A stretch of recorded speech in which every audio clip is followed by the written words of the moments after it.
dura guyyaa dhaabbii ashaaraa magariisaa akka biyyaatti har'a gaggeeffamu baga geessanii baga waliin geenyesanii jechuun barbaadu. Fakkeenyummaa gaarii argattee addunyaadhaafis bu'aa gurguddaa buusaa jirti. Sanuma giddu galeessa godhachuudhaan guyyaa har'aa akka biyyaatti biqilaa miliyoona 800 dhaabuudhaaf qabame keessaa akka aanaa keenyaatti karoora miliyoona 1.8 dhaabuudhaaf karoorfannee Dinjamii torba akka biyyaatti duula dhaabbii ashaaraa magariisaa kan guyyaa tokko akka biyyaatti labsamee jiru bu'uureffachuudhaan nutis akka aanaa keenyaatti bara kana biqilaa waliigalaa kan guyyaa tokko akka kan dhaabatu naannoo miliyoona 1.85ti.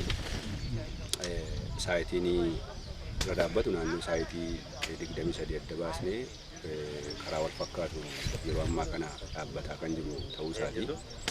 Kana gaafa jennu biqilaan dhaabbatu kuni waggootanii torban darbanii akkuma beekamu biqilaan dhaabne kuni bu'aa inni fidaa turee fi madaallii kanaan dura jiruunis bu'aa qabatamaan irraa hidhannaamuu jalqabeera.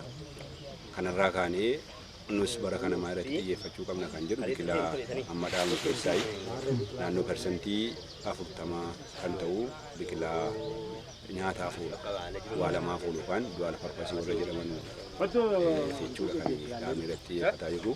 Kanarraa kan hafe biqilaa bosonaa jechuudha. Ani maqaan koo Waaqayyooti. Biqilaa waggaa torban dhaabamuurraa marsaa 8ffaa bara kaadhamu wantalleessa taasisu inni kuduraalee keessumatti muuzii, avokaadoo biqiloota keessumatti nyaataaf ta'an gaafa dhaabu faayidaa gurguddaadhaaf kan oolanii gaafa akkas jennu qilleensa naannoo keenyaatiif haala mijeessaa biqilaa kanarraa bu'itullee qonnaan bulaanis ta'ee hawaasni naannoo itti fayyadamuudhaaf isa bara kamirraa galii kan guddisuu fi galii uummatichaa kan babal'isu ta'uusaa giddu galeeffatee guyyaa irraa biqilaa kana guutumaan guutuu dargaggoo kan hirmaachise haadholii kan hirmaachise hawaasa kan hirmaachise guyyaa irraa dhugaatti argamne biqilaa kana dhaabu. Maqaan koo Hussein Ayyaanaan jedhama. Qonnaan bulaa ganda Mogoo Coqorsaati.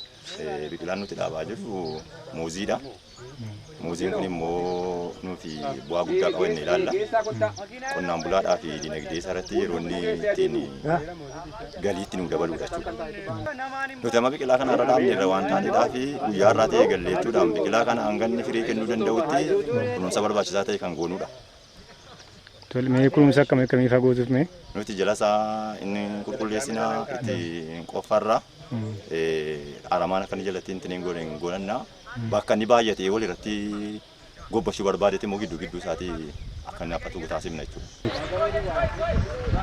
Maqaan koo Malkaawuu Mokonnin jedhama. Itti gaafatamummaan koo nyaataa kana irratti jechuudha. Har'a ashaaraa magariisaa dhaabuu kana irratti xiyyeeffannoo mootummaan qabu galmaan ga'uudhaaf hojjennee bu'aa guddaa irraa argachuudhaaf kan xiyyeeffannee hojjennu ta'uu keenya. Kanas boonsi sii kaasu nyaata barbaachisaaf kunuunsa barbaachisaa ta'e muuzii dhaabne kanaaf gochuudhaaf jala qulqulleessuu qofatu hin ta'in nyaata isaa barbaachisu illee jalatti finnee gatuudhaanii hanganni firii kennee sadarkaa nu barbaanne xiyyeeffannoo mootummaan qabu galma ga'uudhaaf ni hojjennaa galmaanis ni geenya jennaa bu'aa guddaa sirraa argachuudhaaf abdii guddaa